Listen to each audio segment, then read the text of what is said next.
So how exciting to get to hang out with the Hollywood Houseboys today and talk about gender and sexuality.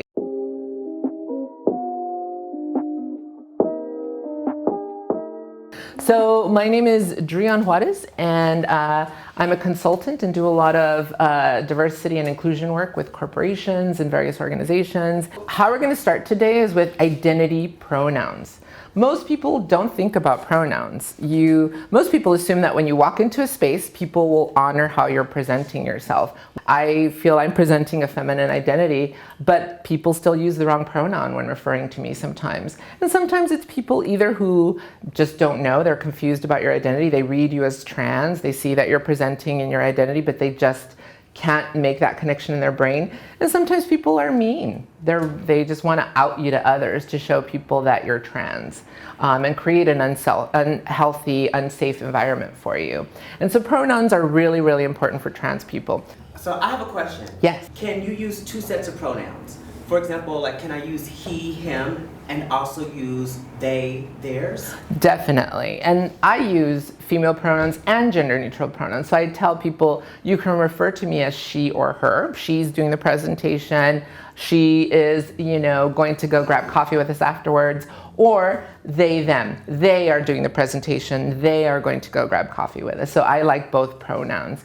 So what we're going to do now is then I want to learn your pronouns because I don't want to make an assumption about your identity. So let's practice. What you're going to do is you're going to say, hi, my name is, and you're going to say my identity pronouns are, and then we'll go down the line. Okay. My name is Vincent. My pronoun would be he, him, to some people, her. Okay. My name is Curtis J. Hey, and Curtis. my pronouns is he, him. Hello, my name is Ryan. Hey. And my pronouns are he, him, but I also welcome gender neutral pronouns, they, them, and I'm not offended by she, her. I'm Perfect. not offended by that. Love it. I'm Lucky. I go by he, him, Superman pronouns. Love it. My name is Antoine. I go by he, him. In certain situations, I can be girl, her. Okay. I've been pretty open to all of my pronouns for a very long time, since I came out. Like I said, I grew up around transgender. My best friend, two of my closest to my heart's best friends is transgender. And so I've been in around the community for a long time. I'm just an open-minded person to where nothing really offends me. You know what I mean? And I just look beyond, So, yeah, I'm pretty open to anything, but as long as you don't get disrespectful. Because at the end of the day, that's what it's about. Right. It's about forgetting the labels and just honoring the human being that you have in front of you and exactly treating each other with respect. So then the labels disappear and we're just human beings who are connecting to each other. So true or false, if you are transgender, gender expansive, then you are also gay, lesbian, or bi. Is that true or is that false? I'll say false. I'm gonna I say false. I say true. True. Okay. So actually, that's a false. Because gender and sex are two very different components. So gender is about how you see yourself. Sex is about who you are attracted to. So trans doesn't necessarily equal gay or lesbian. There are lots of straight trans people. So they're two different components. So you can't make that assumption that if you meet a trans person, oh, you must be gay or bi, or that's not true. And so let's break down the acronym. So when we're talking about LGBTQ, this isn't the gay community acronym. That's incorrect. This just describes the diversity within our community. And so when we're talking about LGB, lesbian, gay, bisexual, we're really talking about sexual orientation. Lesbian women attracted to other women. Gay men attracted to other men. Bisexual people can be attracted to men, women, and or trans people. So LGB is really talking about sexuality, people who are identifying themselves by who they are attracted to. But when we're talking about the T and the Q, we're really talking about identity and how people see themselves. So let's talk about transgender. Ryan, can I have you read trans, please? Transgender, trans, an umbrella term used to describe a continuum of individuals whose gender identity is different from their assigned sex at birth. And so trans and transgender are interchangeable. So we can say, I'm a trans person, I'm part of the trans community, or I'm a transgender person, I'm part of the transgender community. Those are interchangeable. But generally what we're talking about is somebody whose identity assigned at birth is different from how they see themselves. So I was assigned male at birth because I had a penis when I was born, but I've always seen myself as female. So I am transgender. Yes, please. Is it offensive to say someone is trans? The best thing is to let people come out when they're ready to come out. Okay. Don't out people. Let people talk about their trans identity when they're ready to do it. We should never be describing other people's like, oh, he's gay or he's bi. Let people come out when they're ready to come out. Lucky, can I have you read the slide? So we talked about the T, now we're going to talk about the Q. Okay, so we have queer, a term used to refer to the entire LGBT community, a term for individuals that identify as a sexual minority, a term that straight allies use to self-identify, acknowledging their connection to the community. And for me, that's what I think is exciting about queer. So queer has a long history. In the 70s, it wasn't a positive term. It was used to put us down. So this is a term that you don't use liberally. Like, you don't walk into a room and say, hey, queers, because people could be offended by that. Like, that could be really offensive. But if you've met me and I told you I'm a proud queer woman, I'm from the queer community, then it would be okay to say, oh, Drian is a queer woman. That's a respectful way of saying it. But this is a term that you mirror. If I've used it to describe myself, then that's how you can describe me. But if I haven't used it to describe myself, don't use it because it could be very offensive. Q can also have another meaning. So it can be for queer, but it's also for questioning. Can you read questioning for us, please? Questioning, a term used to refer to individuals who present on a continuum or who may have a fluid presentation that may change from day to day. So, people think that people who have questioning identities are confused. Oh, they just haven't made up their mind, or they just can't make up their mind. No, there are people who are questioning, meaning that their presentations can change either from day to day or from period to period. So you see them one time and you think, oh, they look very male. You see them again, they look very female. You see them again, they look very androgynous. And so questioning people are fluid. They travel between masculine and femininity, and they're not confused. That's just who they authentically are. And that's okay. So now let's talk about non-binary identities. So identities that go beyond this male or female choice, that really travel either between or outside of those identities. Curtis, do you want to tell us about non-binary? Non-binary. Some societies, like ours, tend to recognize just two genders, male and female. The gender binary is the idea that there are only two genders because binary means having two parts, male and female. Therefore, non-binary is a term people use to describe genders that don't fall into one of these two categories. Non-binary people are nothing new. Non-binary people aren't confused about their gender identity or following a new fad. Non-binary identities have been recognized for millennia by cultures and societies around the world. So this is how the binary system starts. So when we're born, doctors look at a baby and they say, okay, this baby has a penis or this baby has a vagina. And that's how we start life. So once our body parts are identified when we are born, that's when we are assigned a gender. And so gender is a socially constructed concept. Those are the roles, behaviors, activities that are expected of a boy or a girl. If you're a girl, you're going to play with Barbies, you're going to get the dollhouse, you're going to wear pink. If you're a boy, you're going to play sports, you're going to be rough and tough, you're only going to wear pants. So we start assigning kids what their lives are supposed to be based on what they were assigned at birth. And it's usually just male or female. Those are the only options that we're given. So again, this is how we start falling into this binary system of gender. Then gender expression comes into play. And that's when we start seeing a cisgender identity versus a transgender identity. A cisgender person means that, let's say you were assigned male at birth because your body has a penis, and you start getting the Tonka trucks, you start getting the G.I. Joes, you start getting put into sports. And that feels good to you. That makes sense to you. So you are most likely cisgender. You are in alignment with the identity you were assigned at birth. For a transgender person, for me, for example, I was assigned male at birth, but again, From about 4 or 5 years old, I wanted to play with the dolls. I wanted to wear the dresses, and I didn't know why I couldn't do that. And so for me, I'm transgender because the identity I was assigned at birth doesn't match how I see myself. So cisgender, transgender. We want to start using that language because it's very stigmatizing when somebody says, oh, they're a normal man and they're one of those trans men. Or, you know, they're a regular girl, but they're one of those. It's very othering. Trans person, trans woman, cis woman, cis man, trans man. That's the language that we want to start normalizing and using more and more. Can I speak to that? Yes, for please. just a second? Early in my transition, I went to the men's restroom and I was terrified. It was like, okay, I don't know what they see. I don't know how they perceive me, what that looks like, right?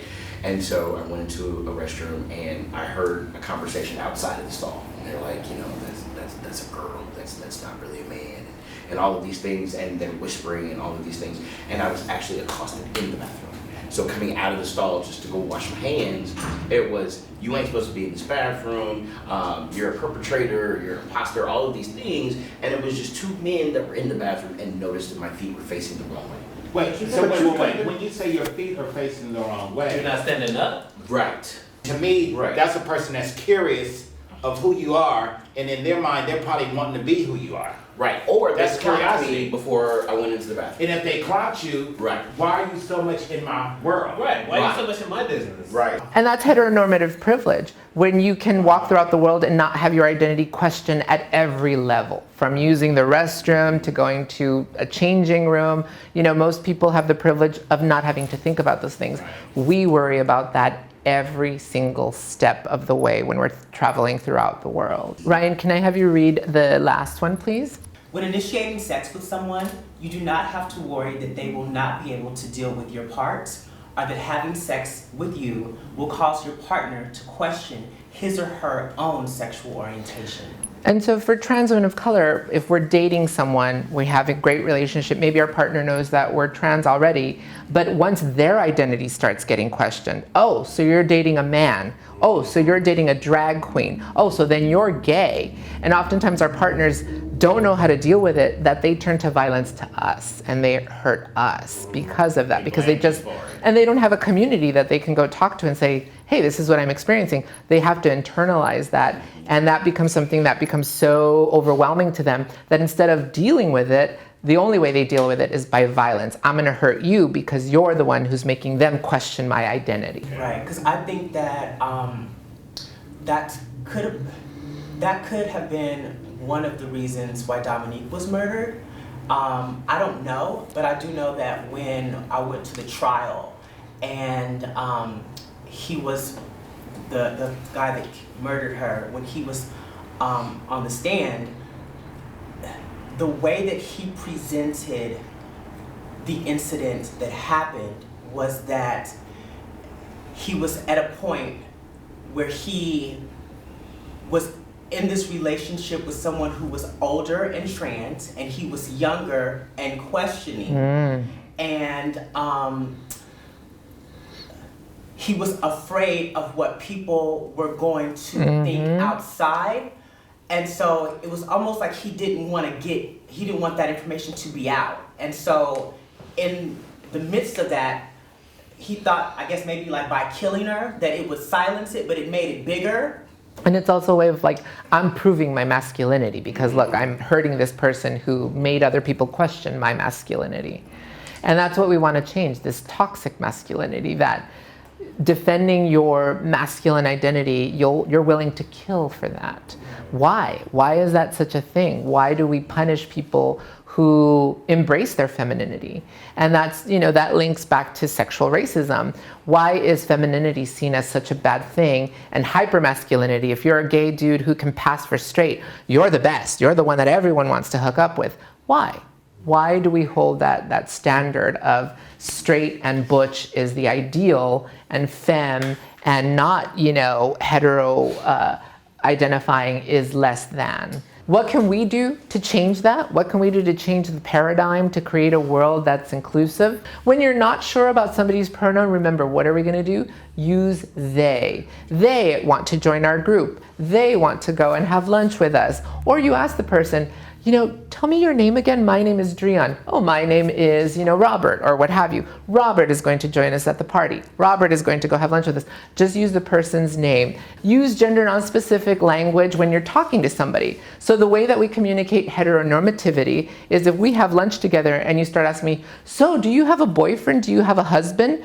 But what if I'm a queer woman who's been with her wife for 10 years? You asking me if I have a boyfriend or husband is going to make me uncomfortable. I'm going to see you as somebody who I can't share with because you're already making assumptions about my identity.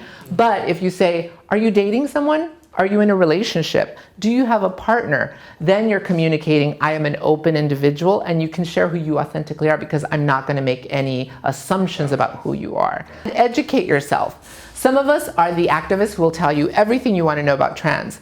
Some of us live stealth and don't want to talk about trans at all. So somebody asking me about, oh, when did you transition? What did your family think? Are you taking hormones? Are those real? Things like that are really uncomfortable. So if we're in a space and I say I'm a genderqueer person and you've never heard of that before, Google it. You can find it out for yourselves. For us, that makes a huge difference. If you've educated yourself or done the work of educating yourself, that means a lot to us. That means that you're a true friend because you're doing the work. You're not making me do the work for you. Keep people's information private. It would be like learning about somebody's HIV status. That's nobody's business, so that shouldn't be talked about openly.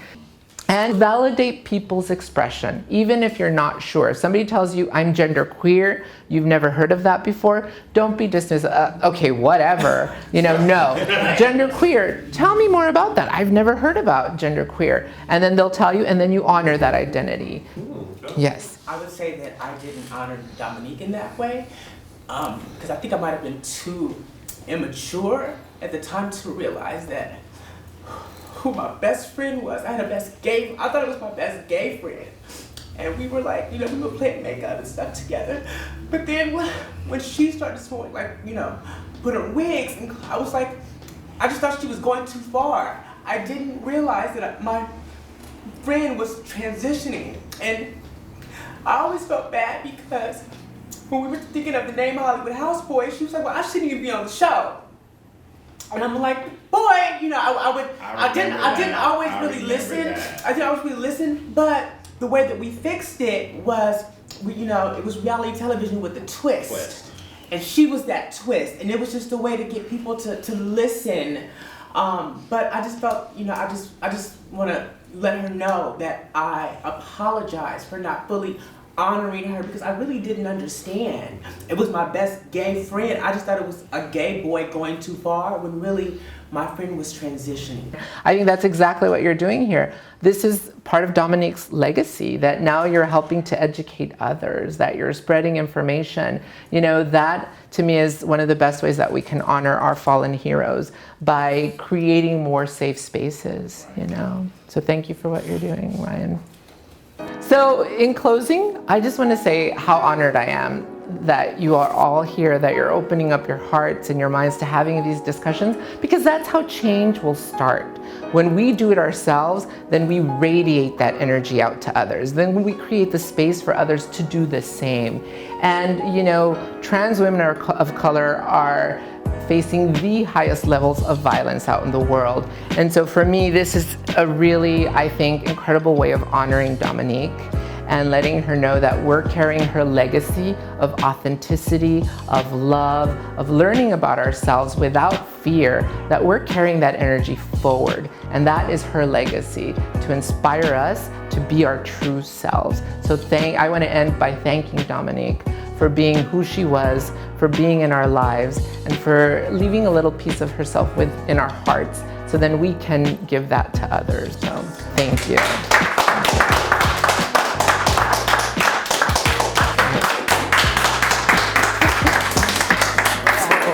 Oh, I love you. Oh, thank you.